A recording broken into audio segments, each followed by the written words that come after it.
이 시간에는 뱃살과 질병 없이 살려면 숫자보다 몸을 바꿔야 되는 것에 대해서 읽어보려고 하는데요. 일단 비만에 대해서 여러분들 정확하게 판단을 해야 되고요. 그리고 무엇보다도 살이 찌는 진짜 이유, 이 근본부터 알아보는 시간으로 준비를 했습니다. 지방을 잘 쓰는 몸은 살찌지 않는다. 신진대사가 무너지면 비만이 된다. 아직도 비만의 원인을 많이 먹어서 혹은 운동을 안 해서라고 대답하는 사람들이 많습니다. 다시 한번 강조하지만 비만은 많이 먹어서 생기는 병이 아닌데요. 몸이 망가졌기 때문에 많이 먹는 증상 혹은 현상이 나타나고 그로 인해 계속 체중이 증가하는 만성 질환인 겁니다. 몸이 건강할 때는 어쩌다 과식을 해도 살이 찌지 않는데요.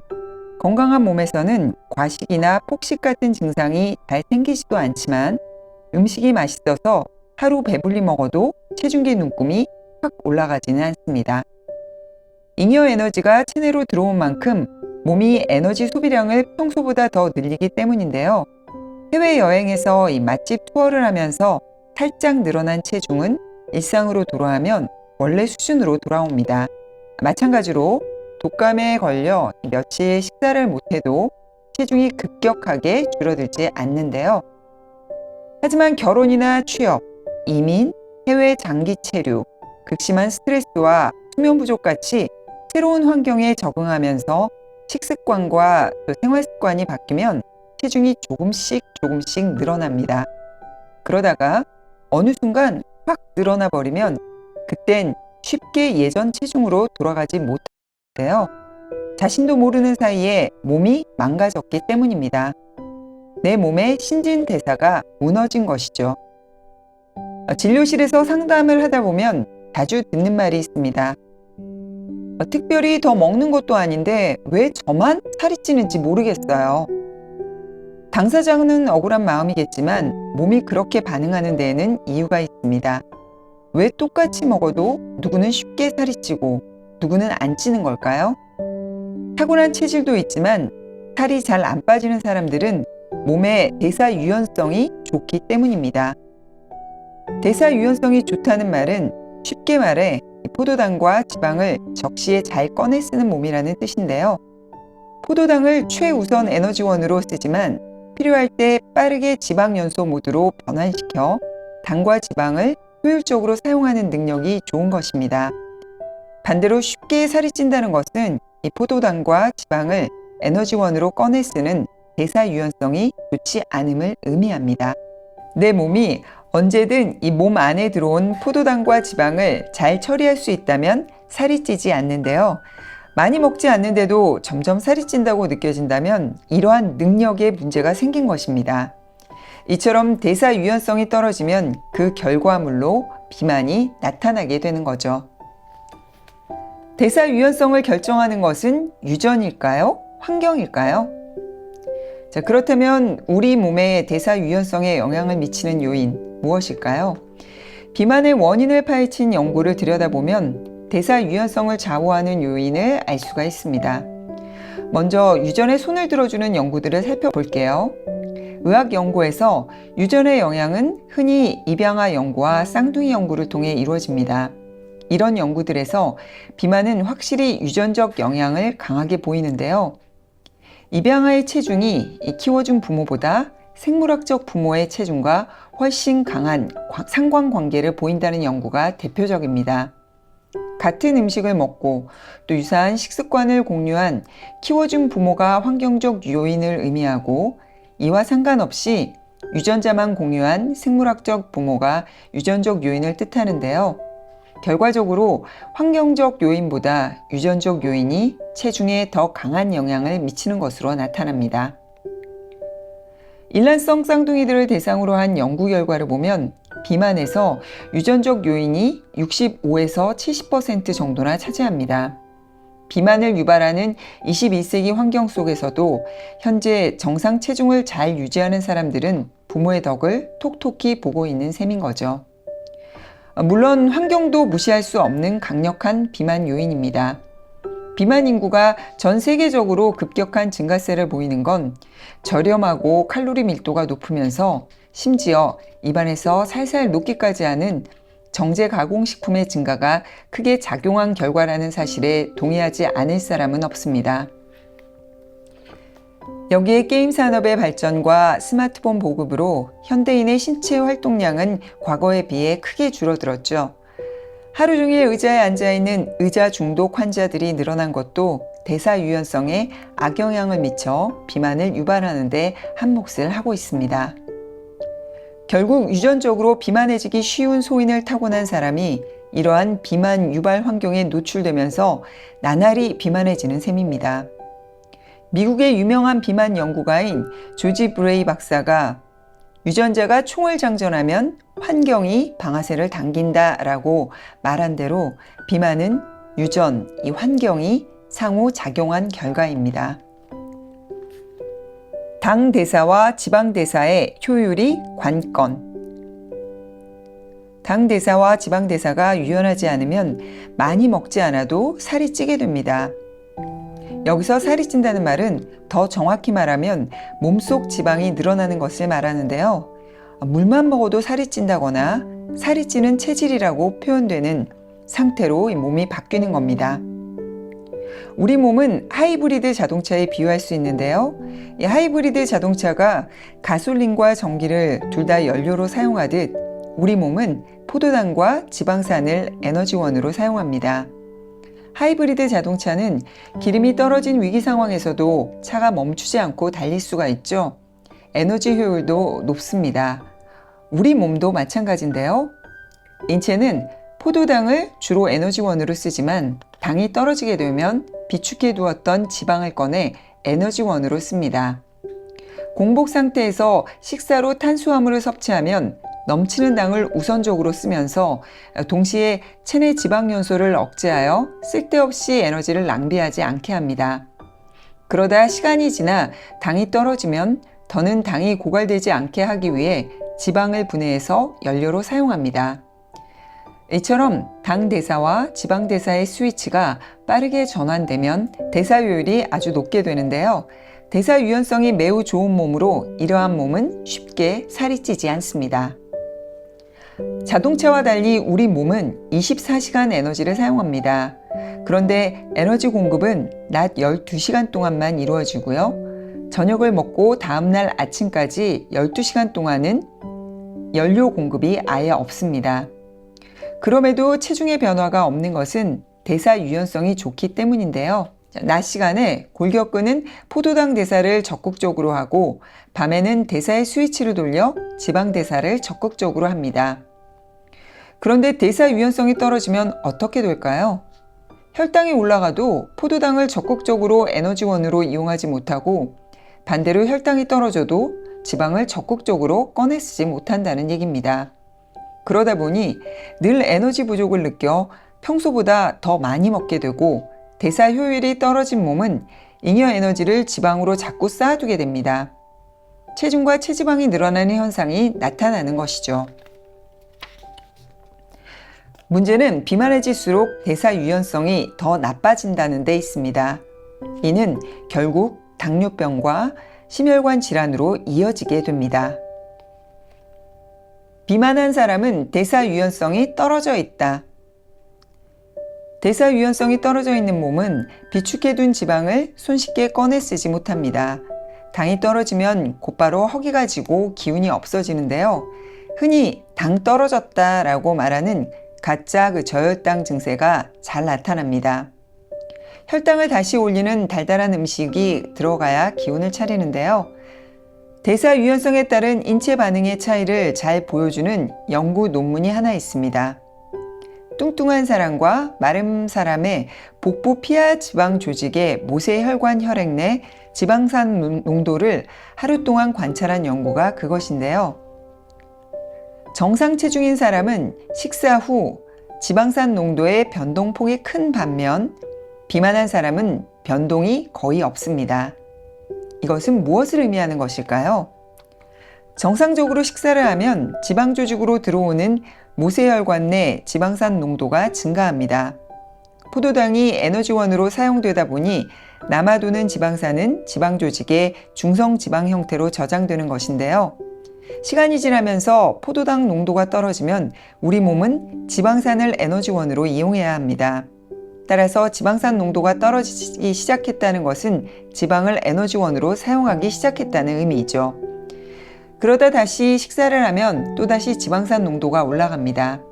저녁 식사를 마치면 다음날 아침까지 지방산이 주요 에너지원으로 이용되므로 지방 조직으로의 흡수보다는 혈액 내 방출이 우위로 바뀝니다.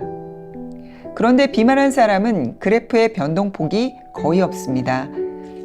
여분의 지방을 지방 조직에 쌓아두지도 또 쌓아둔 지방을 활용하지도 못하는 상태라는 의미인데요. 대사 유연성이 떨어져 있는 몸입니다.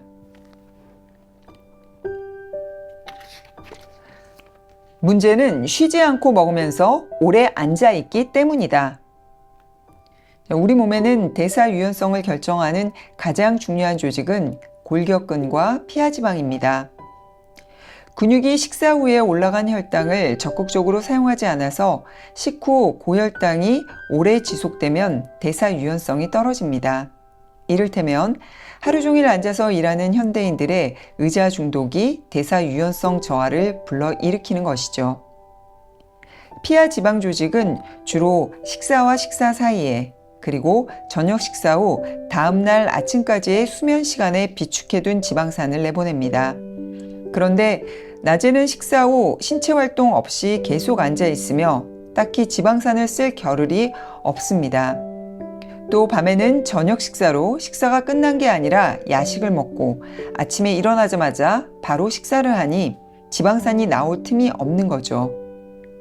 밤낮으로 피하 지방 조직에서 지방산을 꺼내 쓰지 못하는 결과입니다. 이런 날이 어쩌다 하루가 아니라 매일매일의 연속이라면 신체 활동량 대비 지속적으로 음식, 특히 탄수화물을 많이 먹는다면 지방 조직에서 지방을 꺼내 쓰지 못할 뿐만 아니라 결국 그러한 기능에도 고장이 생기게 됩니다. 우리는 너무 오랜 시간 동안 먹는다. 현대인의 하루 일과를 돌이켜 볼게요. 아침에 일어나서 밥, 빵, 과일, 콘프레이크를 먹어 혈당을 올려놓습니다.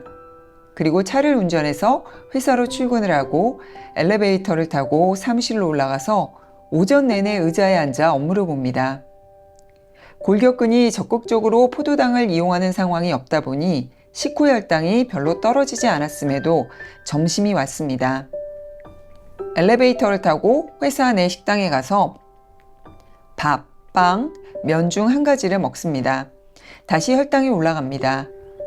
가끔은 시럽이 들어간 달달한 커피 한 잔을 후식으로 즐기면서 혈당을 더 높입니다. 그러고 난 뒤 몇 걸음 걷지도 않고 다시 엘리베이터를 타고 사무실로 올라가 의자에 앉습니다. 식후 혈당을 떨어뜨리는 움직임 없이 퇴근 시간이 되었습니다. 엘리베이터를 타고 주차장으로 내려가 차에 앉아 시동을 켭니다. 집에 돌아와 밥을 먹어 또다시 혈당을 높이는데요. 별다른 움직임 없이 바로 거실에 앉아 TV를 보고 학원에서 늦게까지 공부한 자녀가 귀가하면 온 가족이 둘러앉아 냉장고에 쟁여둔 과일을 꺼내 먹습니다. 저녁을 먹고 나서 혈당이 떨어져야 하는 동안 지방을 꺼냈을 텐데 낮은 물론 밤에도 혈당을 올려놓은 채로 잠자리에 들게 되니 지방을 꺼냈을 기회가 없게 됩니다. 다음날 아침이 되면 습관처럼 또 아침 식사를 해서 다시 혈당을 높입니다. 이런 일상이 1년 중 어쩌다 하루가 아니라 매일 벌어진다면 어떻게 될까요? 골격근과 지방 조직이 제대로 활용되지 않으니 대사 유연성이 떨어지는 건 당연하지 않을까요? 하이브리드 자동차에 매일 기름을 주입하면서 심지어 주행도 제대로 하지 않는다면 자동차의 성능은, 연비는, 그리고 전기 모터는 어떻게 될까요? 많이 먹고 운동을 안 해서 살이 찌는 게 아닙니다. 혈당을 올리는 음식을 쉬지 않고 먹고 하루 종일 의자에 앉아 있는 생활이 이어지다 보니 골격근과 지방 조직이 원활하게 작동하지 않으면서 대사 유연성이 떨어진 게 살이 찌는 진짜 이유인 것입니다. 설령 헬스클럽에 가서 1시간 운동을 했더라도 나머지 시간에 계속 의자에 앉아 있으면 운동 효과가 상쇄됩니다. 대사 유연성을 예전 수준으로 회복해야 살이 빠지는데요. 의자 중독에서 벗어나 골격근의 기능을 회복시키고 12시간 이상의 공복을 유지하면서 간간히 굶는 간헐적 단식을 실천해서 잠든 지방 조직의 기능을 회복시켜야 한다는 얘기입니다. 이를 통해 신체의 대사 유연성을 예전처럼 되돌려야 비만에서 벗어날 수가 있습니다. 대사 유연성 그리고 인슐린 저항성. 대사 유연성은 미토콘드리아의 건강 상태를 반영하는데요. 미토콘드리아는 인체의 기본 단위인 세포의 에너지 생성 기관으로 건강한 미토콘드리아는 환경 변화에 맞추어 유연하게 당과 지방산을 이용해 에너지원인 ATP를 만들어냅니다. 대사 유연성의 좋고 나쁨은 호흡률로 평가해 볼 수 있습니다. 들이마신 산소 소모량과 호흡으로 배출한 이산화탄소 생성량의 비를 계산합니다. 이론적으로 지방만 에너지원으로 이용하면 호흡률은 0.7로 떨어지고 포도당만 에너지원으로 사용하면 1언저리까지 올라가는데요. 대사 유연성이 좋은 사람은 호흡률이 큰 폭으로 움직입니다. 포도당과 지방을 유연하게 꺼내 쓰기 때문에 그에 따른 호흡률 변화가 확연하다는 얘기죠. 반면 대사 유연성이 좋지 않은 사람은 호흡률이 크게 변화하지 않습니다. 만약 식사량을 평소보다 줄이고 신체 활동량을 늘리면 호흡률은 어떻게 될까요? 이때는 호흡률은 낮아집니다. 골격근과 심장, 간은 지방을 에너지원으로 이용하는데요. 인체의 컨트롤러인 뇌에게 안정적으로 포도당을 공급하기 위함입니다. 지방 조직에 축적해 놓은 지방을 에너지원으로 잘 꺼내 쓰는 환경을 만들면 호흡률이 낮아지고 대사 유연성이 개선됩니다. 호흡률의 변동폭에 따라 대사 유연성이 좋은 사람과 나쁜 사람을 구분할 수가 있다고 했는데요. 대사 유연성이 좋은 사람은 혈당을 안정적으로 유지하기 위한 인슐린 분비량도 상대적으로 적습니다. 반대로 호흡률 변화가 크지 않은 대사 유연성이 나쁜 사람은 인슐린 분비량이 정상보다 높아져 있다는 얘기죠. 자, 그런데 대사 유연성이 나쁜 사람에게 나타나는 호흡률의 특징을 동일하게 보이는 사람들이 있습니다. 바로 인슐린 저항성과 당뇨병이 있는 사람들인데요. 이들도 호흡률의 변동이 실제 크지 않습니다. 대사 유연성이 떨어져 있다는 얘기죠. 대사 유연성이 떨어지면 인슐린 저항성이 온다. 우리 몸의 24시간 주기, 즉 서카디안 리듬은 음식이 들어오는 낮 시간과 공복을 유지해야 하는 밤 시간에 맞춰져 있습니다. 췌장의 베타 세포는 낮 시간에 인슐린을 만들어 분비하지만 밤 시간에는 휴식을 취해야 합니다. 간과 지방 조직은 낮 시간에 비축해 두었던 그 여분의 에너지원을 음식이 들어오지 않는 밤 시간에 내보내는데요. 간은 인슐린이 작동하는 낮에 여분의 에너지원을 글리코겐과 중성지방 형태로 비축해 두었다가 음식이 들어오지 않아 인슐린이 작동하지 않는 밤에 내보냅니다. 글리코겐은 포도당으로 분해해서 내보내고 중성지방은 초저밀도 지단백이라는 운반차에 실어서 보냅니다. 이것이 정상적인 서카디안 리듬에 따른 우리의 몸의 변화입니다. 자, 하지만 대사 유연성이 떨어져 있고 인슐린 저항성이 생긴 몸이라면 어떨까요? 밤 시간에도 인슐린 수치가 올라가 있다는 얘기입니다. 자, 그러면 간의 지방 축적이 계속되고 남은 지방은 골격근 등 다른 조직으로 흘러 들어간다는 얘기인데요. 이로 인해 각 조직의 인슐린 저항성은 더 심각해지고 결국 대사증후군, 지방간, 당뇨병, 심혈관 질환 등 만성 질환으로 이어질 수밖에 없다는 얘기입니다. 대사 유연성 저하는 모든 대사 질환의 근간이 되는 인슐린 저항성을 악화시킨다는 점에서 특히 주의가 필요합니다. 늦기 전에 대사 유연성을 회복하고 관리해야 합니다. 자, 오늘 읽은 부분을 보면은요, 대사 유연성을 회복하고 관리해야 되는 게 정말 중요할 것 같은데요. 평소에 여러분들의 몸 상태를 잘 체크하고 비만의 원인도 여러분들이 좀 체크해 보는 것이 좋을 것 같습니다.